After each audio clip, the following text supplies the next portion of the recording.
first off, Atlanta has so many people. Why would be so many single people in Atlanta? You're going to have to say, hey, pick me in a, I guess, a non-pick me way.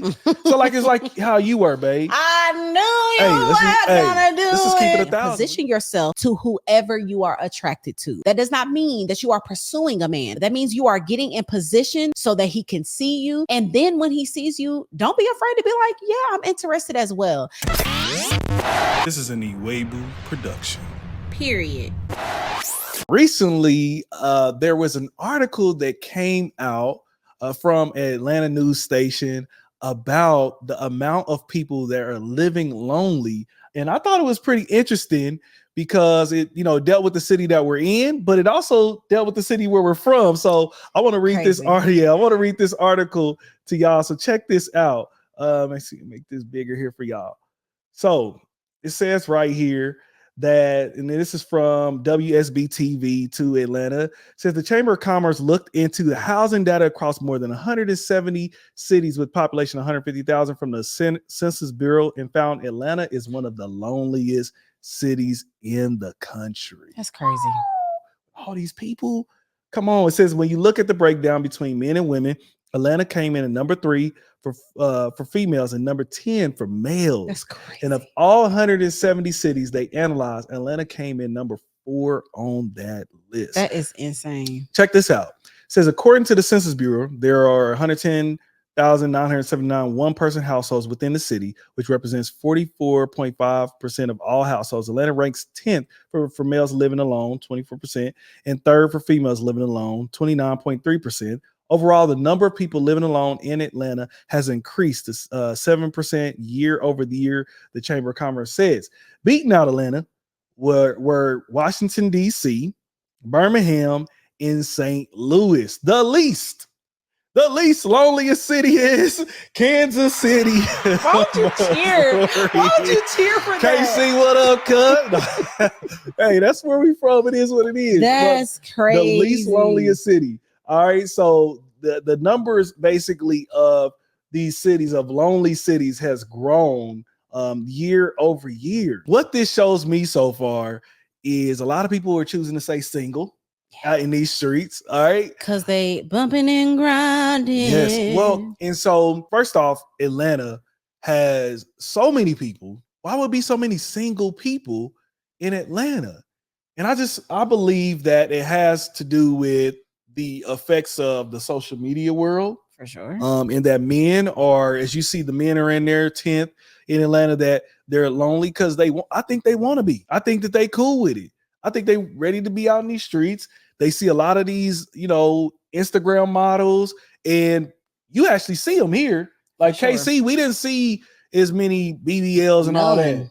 And the women, why they lonely? Because I think some of them want to be, okay, but a lot of them outside. They outside. You got a lot of men riding around here in some nice whips and all that, and they're chasing a lot of times the money, or their status is so high as far as how much they're making. Unfortunately, men are intimidating.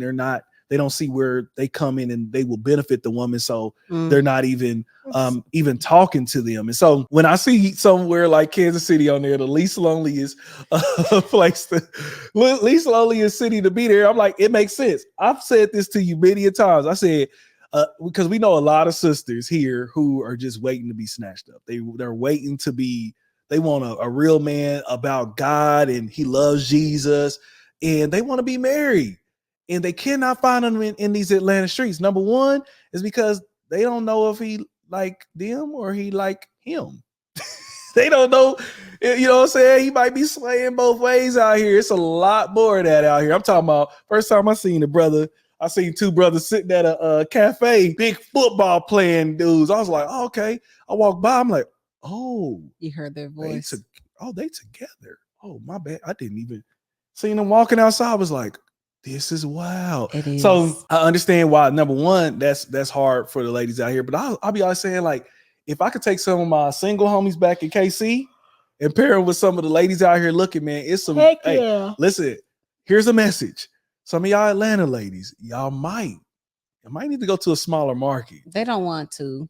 Huh? Because they don't. Plus, it won't be so much competition. Yeah, but they're not as attractive outside in like small, tiny towns. What you baby. mean? Like men and women aren't as. When we got here, y'all, we was like, dang, everybody's beautiful. Like everybody's fit. Man, all these Everybody's dudes. skin is good. Like people really do care about their appearance. Everybody so if got you're muscles. From, I'll be like, dang, hold on. everybody man. got muscles. Everybody got buff.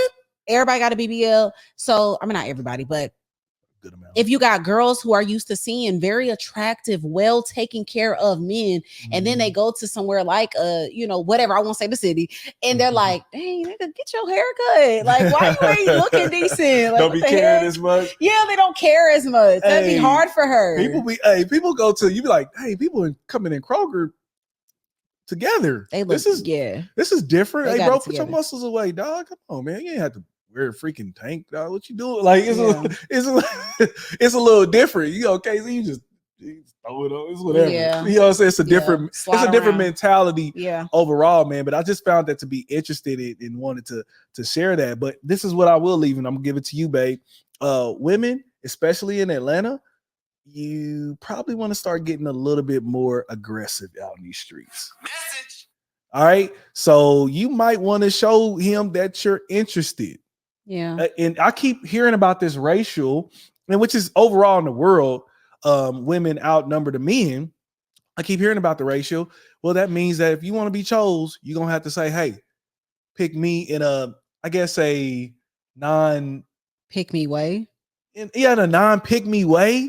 So like it's like how you were, babe. I knew you were gonna do it. Let's just keep it 1,000. We want to keep it 1,000. I knew you were gonna do it. She was assertive of letting not it be assertive. known. Hey, I like you. She left a note on my car that said, "Have a nice day." We was just friends. I was like, "Oh, you like me? You sweet on me, huh, girl? How is telling? You know what I'm saying? You sweet on me, baby. Please don't sweet on me, sugar. What's good with you?" Now he thinks he's 58. God. She left that note on my windshield, and I was like, okay, because she was like, hold on, dude, you're not getting the daggone picture, dude. Sitting over here at your house talking to you about other people. I don't mind talking. We all the way on the other side of the couch. I like you. Come on, I've had you take me to rehearsal like 2-3 times. You ain't getting the picture. I'm still looking at her like a sister in Christ. I introduced her to one of my other bros. I was like, hey man, he got a pretty good profession. Hey, this is TK. This is so and so. Have at it. Get out the way. Y'all, Nandi literally introduced me to his friend to test if I liked him. I was like, this is the weirdest thing I've ever experienced. Hey, listen, I was like, I don't know if she like him, but you made it known. You was listen. You was assertive, and you said, "Hey, dude, I'm here. Pick me." And you might have to, ladies, you may have to make that first move in that type of way. You maybe could tell them how to do that, babe. What you think about this? Okay, so real quickly, I actually came up with something like literally on the spot. How you can stand out in the dating market. Ooh. This is specifically for ladies. How can you stand out in the dating market? Number one, be physically fit and well. Like look the best that you possibly can. And this isn't just to attract your potential spouse or partner. It's for you. Like you feel better when you look good, when you put in that discipline to push back those plates, those donuts, those cupcakes, and you really do take care of yourself. That pushes you up further in the market anyways. There is nothing like showing that you are a disciplined person. It is attractive and it's beneficial to you as a wife and when you will become a mother. Number two, be emotionally and mentally healthy. Make sure you're not only dating solely out of loneliness, desperation, and sexual depletion. Because if you are only dating out of that, you will choose the bottom of the barrel. You got to make sure that you are emotionally and mentally well, getting the best therapy and counseling and coaching that you can. So while you're choosing, you are choosing for purpose, for assignment. Number three, have your non-negotiables. Don't just know what you like, but know what you are willing to not accept. I will not be okay with this. I will not be okay with that. You need to set these boundaries while you are sober, meaning you are outside of the euphoric fog. Outside of the euphoric fog is basically you're not dating someone and you're not intimate with them. So you're able to think clear. Create your non-negotiables during that time because it'll protect you. Number four, be confident. There is nothing like walking in a room and demanding the space with your confidence. Yes. Don't go in with your shoulder shrug. Don't go in with your head down looking at your phone. Demand the room. Know who you are. Build your self-care routine. Build a system of self-love. Number 5.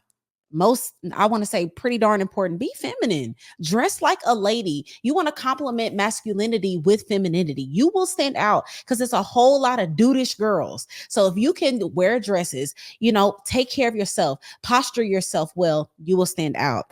Number 6, be modest, not just by your attire, but by your attitude. Fix that neck popping, snapping attitude, girl. Okay. If you do a whole lot of cursing, that's not immodest. You want to speak with modesty. You want to have a modest heart.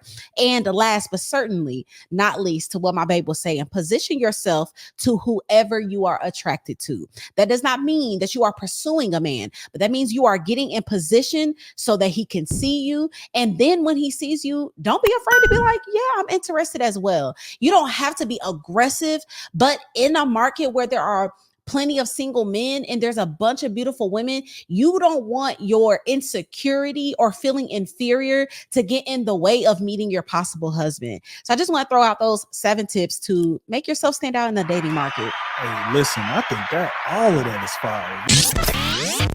This is an Iwegbus production. Period. Hey, thank you for making it to the end of this video. If you could do us a huge favor, please hit that like button and please subscribe. Yes, and please do not forget to hit that notification bell. We need y'all to be locked in every single time we drop this fire content. Yes. Also, we need y'all to follow us on all social media platforms at the Iwegbus. And look, we will see y'all on the next video.